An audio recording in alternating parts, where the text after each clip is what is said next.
Political news, sport news, crime news કે તમારા રાજ્યના સમાચાર, તમારા શહેર, તમારી આસપાસ બનતા ભ્રષ્ટાચાર, હવે દરેક ખબર પર રહેશે અમારી નજર. હંમેશા સત્યની સાથે રહેશે ગુજરાતનું સર્વશ્રેષ્ઠ ન્યૂઝ ચેનલ વિશ્વાસ 24 ન્યૂઝ ગુજરાતી.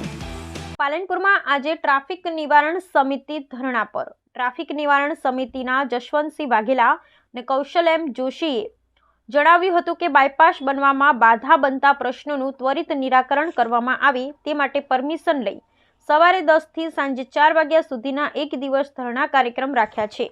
જેમાં શહેરમાં ભારે વાહનો પર પ્રતિબંધ મૂકવામાં આવે, વૈકલ્પિક રસ્તાઓ પર ભારે વાહનો ડાયવર્ટ કરવા, શહેરના રસ્તા પર દબાણો દૂર કરી રસ્તા ખુલ્લા કરવા, વિવિધ ઓથોરિટીની સામે દાવો અને PIL કરવા, CPCની જોગવાઈ 80 મુજબ નોટિસ વેવ કરવામાં આવે, ઓવરબ્રિજ અને અંડરપાસ બનાવવામાં આવે. ધરણા બાદ કલેક્ટરને આવેદનપત્ર આપીશું અને સમિતિ દ્વારા મિસકોલ લોન્ચ કરવામાં આવ્યો હતો. તે મિસકોલનું લિસ્ટ સાથે આગામી દિવસોમાં મુખ્યમંત્રીને આપીશું.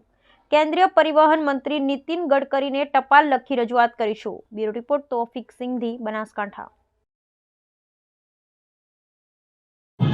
આજે ટ્રાફિક નિવારણ સમિતિ દ્વારા એક દિવસના પ્રતિક ધરણા પર અમે અને અમારી ટીમ સાથે બેઠા છીએ કલેક્ટર ઓફિસના ગેટ બહાર.